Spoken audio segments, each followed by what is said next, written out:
इस कहानी की शुरुआत सुजिन और ह्योनसू नाम के एक सुखद दंपति को दिखाते हुए होता है। वो दोनों इस नए अपार्टमेंट में शिफ्ट हुए हैं और सुजिन बहुत जल्द माँ बनने वाली है।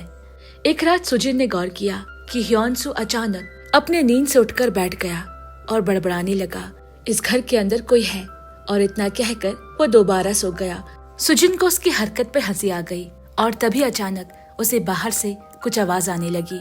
उसने ह्योनसू को उठाने की कोशिश की, मगर वो तो घोड़े बेचकर सो रहा है। हिम्मत करके जब वो कमरे से अकेले ही बाहर निकली तो देखा कि दरवाजे पर ह्योनसू की चप्पल लटकी पड़ी है, जिसकी वजह से दरवाजा ठीक से पूरी तरह बंद नहीं हुआ।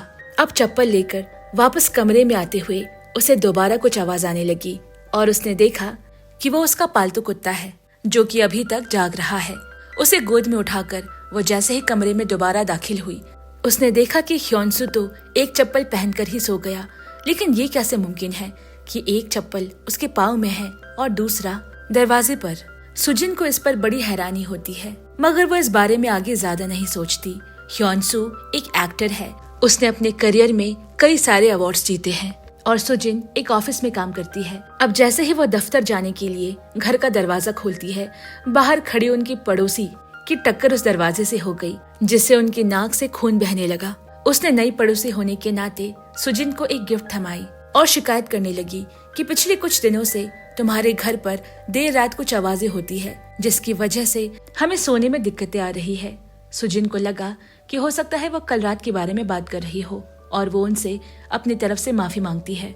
अब ऑफिस के बाद ह्योनसू सुजिन को लेने आता है। वो उसे बताती है कि किस तरह पड़ोसी ने रात की आवाजों के लिए शिकायतें की है, मगर उनका कहना है कि हमारे अपार्टमेंट में से वो आवाजें पिछले एक हफ्ते से आ रही है। ये सुनकर ह्योनसू बोला, अरे लोगों को बढ़ा चढ़ा के बोलने की आदत होती है, तुम उनकी बातों पर ज्यादा ध्यान मत दो। अब घर पहुंचकर टीवी देखते हुए सुजिन ने उससे कल रात के बाद की जिक्र की कि किस तरह नींद में उसने बड़बड़ाते हुए कहा था कि कमरे में कोई है। पहले तो ह्योनसू को उसकी बातों पर बिल्कुल यकीन नहीं आता और फिर थोड़ी देर बाद वो हंसकर कहने लगा, अरे ये तो मेरी स्क्रिप्ट की लाइन है। जिसके बाद वो दोनों ह्योनसू की पिक्चर देखने लगते हैं और सुजिन उसकी एक्टिंग की बहुत तारीफ करती है। रात को सोते हुए जब सुजिन ह्योनसू के स्क्रिप्ट्स पेपर चेक करती है तो वहाँ पर उसे वही डायलॉग लिखा मिलता है कि कमरे के अंदर कोई है, और वो मान लेती है कि ह्योनसू जरूर नींद में ही अपने रिहर्सल कर रहा होगा। इधर बगल में सोया ह्योनसू अचानक बीच रात में अपने गालों को जोर जोर से खुजलाने लगता है। ये देखकर सुजिन उसे ऐसा करने से रोकती है, लेकिन थोड़ी देर बाद वो दोबारा अपने गालों को जोर जोर से खरोचने लगा। सुजिन ने उसे दोबारा रोका और इस तरह उसकी आंख लग गई। जब सुबह घड़ी के अलार्म से उसकी नींद खुली तो वो सामने का मंजर देखकर चौंक जाती है, क्योंकि ह्योनसू के गाल से खून बह रहा था। उसने नींद में ही अपने गालों को इतनी तेज खरोचा है कि उसके गालों की चमड़ी उतर आई है। अब चूंकि ह्योनसू नींद में था तो वो कुछ कह नहीं सकता कि उसने खुद के साथ ऐसा कैसे कर लिया। अब मलहम पट्टी करते वक्त जब सुजिन ने उसे डॉक्टर के पास चलने की बात कही तो वो इस बात को टालते हुए वहाँ से निकल गया। उसके जाने के बाद सुजिन ने जमीन पर खून के धब्बे देखे और उसका पीछा करते हुए वो अपने बेडरूम के बेड तक पहुंची, जिसके नीचे उनका पालतू कुत्ता डर कर बैठा हुआ है। अब सुजिन ने दफ्तर पहुंचकर स्लीपिंग डिसऑर्डर के ऊपर गूगल में सर्च करना शुरू किया। उसे पढ़कर मालूम चला कि स्लीपिंग डिसऑर्डर दरअसल एक तरह की बीमारी है जो कई लोगों में पाई जाती है। अब दफ्तर से घर लौटकर उसने देखा कि ह्योनसू अंधेरे कमरे में चुपचाप बैठा हुआ है। पूछने पर पता चला कि उसे उसके रोल से निकाल दिया गया है। ह्योनसू ने उदास होते हुए कहा, मैं ये एक्टिंग का काम अब छोड़ दूंगा, शायद मुझे अब कुछ और काम कर लेना चाहिए। जिस पर सुजिन ने खड़े होकर उसे दीवार पर लिखी एक लाइन पढ़कर कुछ याद करने को कहा। वहाँ लिखा था, चाहे परिस्थिति जो कुछ भी हो, हम हमेशा एक दूसरे के साथ रहकर उसका मुकाबला करेंगे।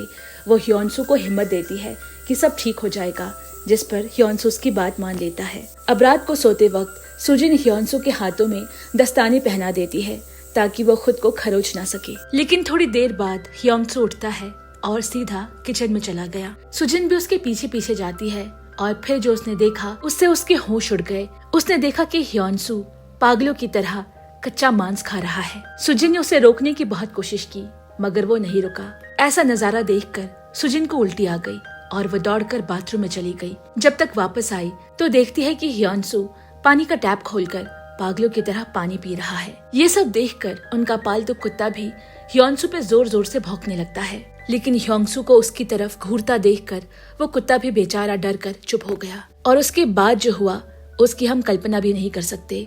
ह्योंगसू ने बिल्डिंग की खिड़की से कूदने की कोशिश की और सुजिन ने अपनी पूरी ताकत लगाकर उसे वापस अंदर खींचा। इसके थोड़ी देर बाद ही ह्योंगसू को होश आ गया, यानी कि वो नींद से जाग गया और सुजिन को इस तरह फर्श में पड़ा देख उसे पूछने लगा कि उसे क्या हुआ है। जब सुजिन ने उसे कहा कि तुमने खिड़की से कूदकर खुदकुशी करने की कोशिश की थी, ये सुनकर ह्योंगसू हक्का बक्का रह गया। उसे तो बिल्कुल समझ ही नहीं आ रहा कि उसके साथ ये सब क्या हो रहा है। फिर उन दोनों ने तय किया कि वो अगली सुबह ही डॉक्टर के पास जाएंगे और फिर अगली सुबह बिल्डर बुलाकर उनके पूरे घर की खिड़कियों पे लोहे के बार्स लगाए गए। जब सुजिन की माँ को इस बात का पता चला तो एक तांत्रिक से मिलकर उनके पास से एक मंत्र लिखा कागज लेकर आई और सुजिन से कहा कि उनके बेड के नीचे लगा दे।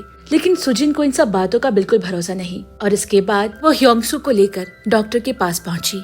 डॉक्टर ने जांच करने के बाद बताया कि ह्योंगसू को एक खास तरह का स्लीपिंग डिसऑर्डर डिजीज हुआ है, जो कि दिमाग में केमिकल इम्बैलेंस की वजह से होता है, जिसमें ये सारी चीजें होना बहुत आम बात है, जैसे कि नींद में उठकर चलना, खुद को अतिरिक्त खरोचना, ढेर सारा खाना खाना वगैरह वगैरह। सुजिन झट से बोल पड़ी कि ह्योंगसू के साथ बिल्कुल यही सारी चीजें हो रही है। डॉक्टर बोला, इसमें घबराने वाली कोई बात नहीं, ये बीमारी पूरी तरह से ठीक हो सकती है, बस इसमें थोड़ा वक्त लगेगा। और हाँ, एक बात का ध्यान रखना होगा कि आपको अपना घर सुरक्षित बनाना होगा ताकि नींद में चलते हुए ह्योंगसू को कहीं चोट न लग जाए। इस दौरान वो किसी तरह का शराब पान नहीं कर सकते, उन्हें जल्दी सो जाना होगा और एक दवा जो हर रोज ह्योंगसू को खानी पड़ेगी। घर वापस आने के बाद सुजिन और ह्योंगसू बिल्कुल वैसा ही करते हैं जैसा कि डॉक्टर ने बताया है। वो घर से हर तरह की नुकीली चीजों को हटा देते हैं जिससे कि ह्योंगसू को चोट न लगे और फिर दवा खाकर वो दोनों सोने चले जाते हैं। अगली सुबह ह्योंगसू को चैन से सोता देख सुजिन को राहत मिलती है, मगर सुबह से उठने के बाद उन्हें उनका पालतू कुत्ता कहीं नहीं मिल रहा। लेकिन उसके बाद उसने जो देखा उससे उसकी पैरों तले की जमीन खिसक गई। उनका कुत्ता मरी हुई हालत में फ्रिज में पाया गया, यानी कि कल रात ह्योंगसू ने उसे मारकर फ्रिज में डाल दिया था। कुछ ही दिनों बाद सुजिन ने एक प्यारी सी बेटी को जन्म दिया। उसकी माँ ने उसे समझाते हुए कहा कि अब तुम्हें अपने बच्चे के बारे में सोचना होगा, तुम ह्योंगसू को तलाक दे दो। मगर सुजिन ने अपनी माँ को समझाते हुए कहा, ह्योंगसू को एक बीमारी है जिसका इलाज चल रहा है और वो बहुत जल्द ठीक हो जाएगा और वो ह्योंगसू को छोड़ने का कभी सपने में भी नहीं सोच सकती। इसके बाद ह्योंगसू सुजिन और अपने बच्चे को लेकर घर के लिए रवाना हुआ। रास्ते में उसने सुजिन से कहा कि मैंने हमारे अपार्टमेंट के पास ही एक फ्लैट देखा है, क्यों ना मैं कुछ दिनों के लिए वहाँ शिफ्ट हो जाऊँ, कि मुझे डर है कि कहीं मैं तुम्हें और हमारे बच्चे को कोई नुकसान न पहुँचा दूँ। सुजिन ने मना करते हुए कहा कि हम इस हालात का साथ में मुकाबला करेंगे। ह्योंगसू ने उसे समझाने की बहुत कोशिश की, मगर सुजिन ने उसकी एक नहीं मानी और फिर आखिरकार उन दोनों ने साथ में रहने का फैसला किया। अगली सुबह उठकर सुजिन ने अपने पड़ोसी के पास ठीक वैसा ही कुत्ता देखा जैसा उसके पास हुआ करता था। उन्होंने बताया कि दरअसल आपका कुत्ता मेरे बेटे को इतना पसंद आया कि हमने बिल्कुल वैसा ही कुत्ता गोद ले लिया, जिसे देखकर सुजिन उदास हो जाती है और घर वापस आकर अपने कुत्ते की पुरानी तस्वीरें देखने लगी। जिसके बाद वो इंटरनेट पर फिर से कुछ आर्टिकल्स पढ़ने लगती है। उनमें लिखा है कि स्लीपिंग डिसऑर्डर बीमारी वाले लोग कई दफा नींद में लोगों का खून भी कर देते हैं। और सबसे चौंक तो वो इस बात को देखकर गई जब उसने देखा कि इसी तरह एक आदमी ने अपने 18 महीने की बच्ची को मार दिया। परेशान होकर सुजिन ने नींद में ही ह्योंगसू को दोबारा नींद की गोली खिला दी। वो अपने बच्चे की हिफाजत को लेकर बहुत परेशान है। रात भर उसे नींद नहीं आई और आखिरकार वो अपने बच्चे को गोद में लेकर बाथरूम के बाथटब में सो गई। अचानक आधी रात को दरवाजा पीटने की आवाज से उसकी नींद खुल गई। उसने देखा कि ह्योंगसू दरवाजा खोलने की कोशिश कर रहा है। सुजिन बाथरूम में अपने बच्चे को गोद में लिए पूरी तरह सहमी हुई बैठी है। तभी अचानक सब कुछ शांत हो गया। उसने धीरे से दरवाजा खोलकर जब देखा तो ह्योंगसू उनके बच्चे के पालने में पेशाब कर रहा है। ये देखकर सुजिन बुरी तरह डर जाती है और अगले ही दिन वो वापस डॉक्टर के पास दवाइयाँ बदलने के लिए आते हैं, लेकिन डॉक्टर ऐसा करने से मना कर देता है क्योंकि उनका कहना है कि हर मरीज पर दवा के असर करने का समय अलग अलग होता है। किसी किसी पे ये जल्दी असर कर जाता है तो किसी पे समय लगाता है। गुस्सा होकर सुजिन दवा की शीशी डॉक्टर के सर पर मारकर उनके क्लिनिक से निकल जाती है। बाद में ह्योंगसू अपनी पत्नी की हरकत के लिए डॉक्टर से माफी मांगता है और बाहर आकर उसे समझाता है कि उसे इतना परेशान होने की जरूरत नहीं, थोड़ा समय लगेगा लेकिन सब कुछ ठीक हो जाएगा। मगर सुजिन का मन है कि मानने को तैयार ही नहीं। वो इतनी ज्यादा परेशान है कि वो धीरे धीरे डिप्रेशन का शिकार होती जा रही है। उसे परेशान देखकर अब तो पड़ोसी भी कहने लगे हैं कि तुम अगर इस शादी से नाखुश हो तो छोड़ दो अपने पति को। लेकिन सुजिन उनकी बातों पर कोई गौर नहीं करती। इधर ह्योनसू अपनी बीवी और बच्चों को सुरक्षित रखने के लिए रात के समय गाड़ी में सोने आता है, लेकिन सुजिन उसे वो भी करने नहीं देती, क्योंकि जहाँ एक तरफ उसे अपने बच्चे की टेंशन है, वहीं दूसरी तरफ उसे ह्योनसू का भी ख्याल है। वो उसे जबरदस्ती ऊपर लेकर आई और फिर दूसरे कमरे में लॉक कर दिया ताकि रात के समय वो अपने कमरे से बाहर ना निकल सके। अगले दिन उसकी माँ एक तांत्रिक को लेकर आती है। वो घर पर आके किसी तरह का तंत्र मंत्र करती है और सुजिन को बताती है कि जब तुम्हारा पति सो जाता है तो एक आत्मा उसके शरीर में प्रवेश करती है, क्योंकि सोते वक्त ही हमारा दिमाग सबसे कमजोर होता है। और वो आत्मा सुजिन का पीछा करते हुए यहाँ तक आई है। फिर सुजिन ने पूछा, लेकिन मेरे पीछे ही क्यों? तब तांत्रिक ने बताया कि सुजिन देखने में बहुत सुंदर है, तो जरूर उसके पीछे कई लोग भी पड़े होंगे। ये उन्हीं में से किसी एक का काम है। और जाते जाते वो कहकर जाती है कि उस आत्मा को इसके शरीर से निकालने से पहले उसका नाम जानना होगा। ह्योनसू को उस तांत्रिक की हरकतें बड़ी अजीब लगती है, लेकिन अपनी सास और अपनी पत्नी के आगे वो कुछ नहीं कह पाता। तांत्रिक के जाने के बाद वो दोनों इस बात को हंसी में उड़ा देते हैं, लेकिन सुजिन मन ही मन इस बात को लेकर गहराई से सोचने लगी है। और फिर रात में बैठकर वो उन सभी लड़कों का लिस्ट बनाती है जो उसकी जिंदगी में आए हैं, और एक एक करके उन्हें सोशल मीडिया में सर्च करती है। लेकिन उसने देखा कि उनमें से हर कोई आज शादीशुदा है और उन सभी का एक परिवार भी है। अब अगले दिन सुजिन अपने पड़ोसी से मिलने आती है और उनसे पूछती है कि हमारे आने से पहले उस घर में कौन रहा करता था। वो महिला बताती है कि दरअसल तुम्हारे फ्लैट में मेरे पिता रहा करते थे, जिनकी मौत हो चुकी है। जब सुजिन ने उनकी तस्वीर दीवार पर टंगी देखी तो उसे शक हुआ कि हो ना हो ये आत्मा इस महिला के पिता मिस्टर पार्क ही होंगे, जो ह्योनसू के शरीर के अंदर प्रवेश करती है। अब उस रात सुजिन गहरी नींद में सो रहे ह्योनसू को उसके नाम से बुलाती है, लेकिन उसमें किसी तरह की हरकत नहीं होती। और उसके बाद जब उसने उसे मिस्टर पार्क कह के बुलाया, ह्योनसू नींद में बड़बड़ाने लगा और ये देखकर उसका शक यकीन में बदल गया। सुजिन इतनी डर जाती है कि वो पूरी रात नहीं सोई, पालने के पास बैठे बैठे अपने बच्चे की पहरेदारी करती रही। अगली सुबह उठकर ह्योनसू को अपने बिस्तर के नीचे से वो मंत्र लिखा कागज का टुकड़ा मिलता है, जो सुजिन ने ही वहाँ पर रखा है। लेकिन ह्योनसू के उस कागज को वहाँ से निकालने के बाद पर सुजिन उस पर बहुत गुस्सा करती है और उसके हाथों से वो कागज लेकर उसे ठीक करने लगी।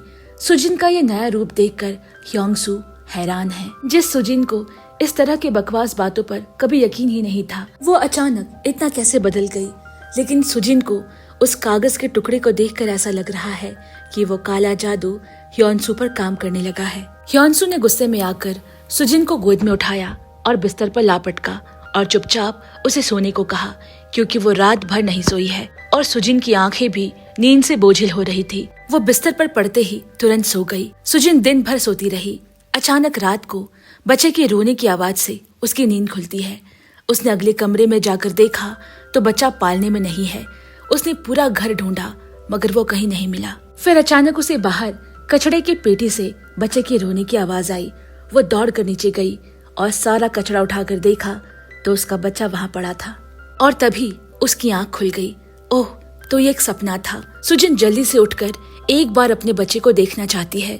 उसने घर का कोना कोना छान मारा मगर उसका बच्चा कहीं नहीं मिला।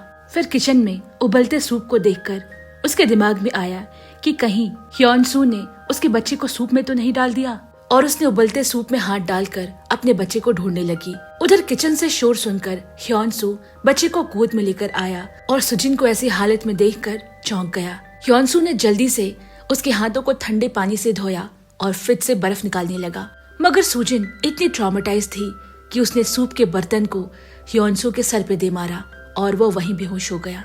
जब उसकी आंख खुली तो उसने खुद को बंधी हुई हालत में पाया।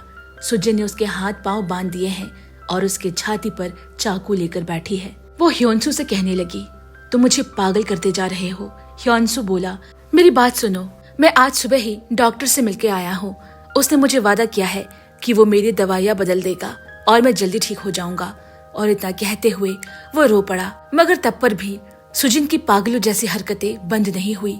आखिरकार वो वहां से उठकर चुपचाप चली गई। उसने ह्योन्सू को किसी तरह का नुकसान नहीं पहुंचाया। अब कहानी कुछ समय बाद के दिखाते हैं। ह्योन्सू डॉक्टर से अपने चेकअप्स करवा रहा है और डॉक्टर ने उसे खुशखबरी देते हुए कहा कि अब वो पूरी तरह से ठीक है। उसकी स्लीपिंग डिसऑर्डर्स अब खत्म हो चुकी है। इसके साथ ही डॉक्टर ने उसकी पत्नी सुजिन के बारे में पूछा तो हमें मालूम पड़ता है कि सुजिन इतने समय से दिमागी हालत खराब होने की वजह से एक साइकोलॉजिकल हॉस्पिटल में भर्ती थी और संजोग की बात है कि आज ही उसे हॉस्पिटल से भी डिस्चार्ज मिल रहा है। वहाँ से निकलकर ह्योन्सू सुजिन को लेने पहुंचा, लेकिन हॉस्पिटल के रिसेप्शन से उसे मालूम पड़ा कि किसी को बिना बताए सुजिन पहले ही वहाँ से जा चुकी है। अब ह्योन्सू अपने बच्चे को सुजिन की माँ को सौंपकर अकेले ही अपने घर गया और घर के अंदर दाखिल होकर उसके होश उड़ गए। पूरे कमरे को मोमबत्तियों से और दीवारों को तंत्र मंत्र के कागजों से भर दिया गया है। ह्योन्सू ने उससे पूछा कि यह सब क्या है और हमें मालूम पड़ता है कि सुजिन की दिमागी हालत अब भी ठीक नहीं। उसे अब भी यही लगता है कि ह्योन्सू के शरीर में किसी आत्मा का वास है। ह्योन्सू से समझाने की कोशिश करता है कि डॉक्टर ने बताया है कि वो पूरी तरह से ठीक हो चुका है, उसे कोई स्लीपिंग डिसऑर्डर नहीं। लेकिन उसकी बातों को नजरअंदाज करते हुए सुजिन ने एक प्रोजेक्टर चलाया और वो बताना शुरू करती है कि किसी इंसान के मौत के 10 दिनों के अंदर उसकी आत्मा परलोक चली जाती है, लेकिन अगर ऐसा नहीं हुआ तो वो इंसानी शरीर में अपना वास ढूंढती है। ह्योन्सू को ये सारी बातें बेतुकी लगने के बाद भी वो सुजिन की मानसिक हालत का सोचकर उसकी बातों को शांति से बैठकर सुनने लगा। फिर सुजिन उसे एक तारीख बताती है, 25 अक्टूबर, जिस दिन पहली बार उनके पड़ोसी ने उनसे शिकायत की थी, जिसके ठीक एक हफ्ता पहले ह्योन्सू के अंदर ये अजीब से बदलाव आना शुरू हो गए थे, यानी कि 18 अक्टूबर से। और उसके 10 दिन पहले यानी कि 8 अक्टूबर को इस घर पे मिस्टर पार्क की मौत हुई थी। यानी कि तुमने जो कुछ भी किया, कच्चा मांस खाना, खुद को खरोचना या हमारे पालतू कुत्ते को मारना, वो सब तुमसे मिस्टर पार्क की आत्मा करवा रही थी। इसके बाद ह्योन्सू ने उसे समझाने की कोशिश की कि लेकिन मैं अब बिल्कुल ठीक हूँ। मगर उसके बाद ही प्रोजेक्टर पर एक वीडियो चालू हुआ जिसे देखकर ह्योन्सू दंग है। वो नग्न अवस्था में जमीन पर लेटा हुआ है, उसकी पीठ पर कुछ मंत्र लिखे हुए हैं और वो तांत्रिक उसके ऊपर झाड़ फूक कर रही है। ह्योन्सू ने उससे पूछा कि तुमने ये सब मेरे साथ कब किया? सुजिन ने बताया, नींद की गोली खिलाकर उसी ने उसके साथ ये सब कुछ करवाया है। आगे वो कहती है कि इस तंत्र मंत्र की सिद्धि करने के 60 दिनों के भीतर वो आत्मा उसके शरीर में दोबारा नहीं प्रवेश कर सकती। लेकिन आज 60वां दिन है और आज की रात खत्म होने से पहले हमें वो तंत्र मंत्र की सिद्धि दोबारा करनी होगी और इसके बाद वो आत्मा हमेशा हमेशा के लिए परलोक चली जाएगी। और अगर ऐसा नहीं हुआ तो उसकी आत्मा हमेशा हमेशा के लिए तुम्हारे शरीर में रह जाएगी। जिसके बाद सुजिन ह्योन्सू के पीठ की तरफ इशारा करती है, जहाँ पर एक बड़ा सा मंत्र लिखा हुआ टैटू है, जिसका ह्योन्सू को अब तक पता ही नहीं था। वो गुस्से में उठकर कमरे से जाने लगता है, लेकिन तभी सुजिन एक बोर्ड उठाकर उसके तरफ फेंकती है। ये वही बोर्ड था जिस पे लिखा था कि चाहे परिस्थिति जैसी भी हो, हम एक साथ मिलकर उसका मुकाबला करेंगे। और यही बात सुजिन उसे याद दिलाती है। जिसके बाद ह्योन्सू ने वो बोर्ड उठाकर वापस दीवार पर टांग दी और अब वो उसकी हर बात मानने को तैयार है। जिसके बाद सुजिन उसके कानों में कुछ कहती है और वो फ्रिज खोलकर देखता है। उसने देखा कि वहाँ पर एक कुत्ता मरा पड़ा है। उसने मिस्टर पार्क की आत्मा से कहा, जिस तरह तुमने हमारे पालतू कुत्ते को मार डाला, उसी तरह आज मैंने तुम्हारे कुत्ते को मारा है। फ्रिज की ऐसी हालत देखकर ह्योन्सू को उल्टी आने लगी और वो जैसे ही बाथरूम की तरफ भागा, वहाँ पर उनकी पड़ोसी बाथ टब में पड़ी हुई है। सुजिन ने उसे घायल करके उसके हाथ पांव बांध रखे हैं और फिर एक ड्रिल मशीन लेकर उसके कनपट्टी पर रखते हुए कहती है, अगर तुम मेरे पति के शरीर से नहीं निकले तो मैं तुम्हारी बेटी और तुम्हारी नातिनी दोनों को मार दूंगी। और इसके बाद वो ड्रिल मशीन चालू कर देती है। ह्योन्सू को कुछ समझ नहीं आ रहा कि वो क्या करे। ड्रिल मशीन की वजह से उस महिला के सर से खून निकलने लगा है। ह्योन्सू की हालत खराब है। ऐसे हालात में उसे क्या करना चाहिए, उसे कुछ समझ नहीं आ रहा कि तभी दरवाजे पर पुलिस की दस्तक हुई। किसी ने पुलिस को इत्तला कर दिया है। मौके का फायदा उठाकर ह्योन्सू ने सुजिन के हाथ से वो ड्रिल मशीन ले ली और उसे फर्श पर गिराकर उसके हाथ पांव पकड़ लिए। और फिर एक अजीब सी तब्दीली ह्योन्सू के अंदर देखी गई। उसके हाव भाव बदल गए, उसकी आवाज बदल गई। वो एक 60 साल का बूढ़ा बन गया और वो कांपती हुई आवाज में कहने लगा, मैं हमेशा के लिए चला जाऊंगा, लेकिन तुम मेरी बेटी या मेरे नातिनी के ऊपर कोई अत्याचार नहीं करोगी, तुम उन्हें अकेला छोड़ दोगी। जिसके बाद ह्योन्सू प्रोजेक्टर के सामने आकर खड़ा होता है और हम सुजिन की आंखों में देख पाते हैं कि एक रोशनी ह्योन्सू के शरीर से निकलकर हवा में लुप्त हो गई, यानी कि मिस्टर पार्क की आत्मा ने ह्योन्सू को छोड़ दिया है। इसके साथ ही ह्योन्सू जमीन पर आ गिरा। सुजिन ने घड़ी की तरफ देखा, 12 बजने में अभी भी 1 मिनट बाकी है, यानी कि समय रहते ही काम बन गया। सुजिन दौड़कर ह्योन्सू को गले से लगा लेती है और वो उसे कहता है कि वो आत्मा हमारे परिवार से हमेशा हमेशा के लिए दूर चली गई है, और सुजिन निश्चिंत होकर उसकी बाहों में सो जाती है। दोस्तों, यानी कि इस कहानी में जैसा शुरू से दिखाया गया, ह्योन्सू को एक खास तरह का स्लीपिंग डिसऑर्डर था जो वक्त के साथ दवाइयों और ट्रीटमेंट के जरिए ठीक हो गया, यानी कि वो सिर्फ एक बीमारी थी, ना कि कोई आत्मा। लेकिन सुजिन के साथ क्या हुआ कि बच्चा पैदा होने के बाद वो लगातार तनाव में रहने लगी। उसने रातों को सोना बंद कर दिया और इस तरह से धीरे धीरे एक मानसिक मरीज बन गई, और इसके लिए उसने तंत्र मंत्र का सहारा लेना शुरू कर दिया। उसे यकीन था कि ह्योन्सू के अंदर मिस्टर पार्क की आत्मा है, जिसे दूर करने के लिए वो कोई भी रास्ता अपनाने के लिए तैयार थी। और उस दिन जब मेंटल हॉस्पिटल से डिस्चार्ज हुई सुजिन को मिलने के लिए ह्योन्सू घर आया, तो उसके सामने जो कुछ भी हो रहा था वो पूरी तरह हैरान था। उसने अपनी पत्नी को समझाने की बहुत कोशिश की, मगर उसके अंधविश्वास के सामने सब बेकार था। और तब ह्योन्सू ने एक चाल चली। उसने सुजिन को उसके तरीके से समझाने की सोची, और फिर उसने मिस्टर पार्क की एक्टिंग की, क्योंकि वो एक उम्दा एक्टर है।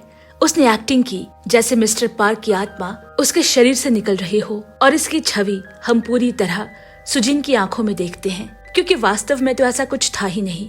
उसे सिर्फ एक स्लीपिंग डिसऑर्डर था जो वक्त के साथ ठीक हो गया। लेकिन सुजिन को यकीन दिलाना जरूरी था कि मिस्टर पार्क अब जा चुका है, वो कभी उनके परिवार को परेशान करने नहीं आएगा। जब सुजिन ने अपनी आंखों देखी कल्पना में इस बात पर विश्वास कर लिया कि मिस्टर पार्क जा चुके हैं, तो उसने ह्योन्सू को वापस से अपना लिया। तो दोस्तों, आपको ये कहानी कैसी लगी कमेंट में हमें जरूर बताएं, और कहानी अच्छी लगी हो तो एक लाइक जरूर दें, और जाते हुए चैनल को सब्सक्राइब करना बिल्कुल ना भूलें। इससे हमें और भी नई नई कहानियाँ लाने का हौसला मिलता है। तब तक के लिए विदा लेती हूँ। Bye bye and take care.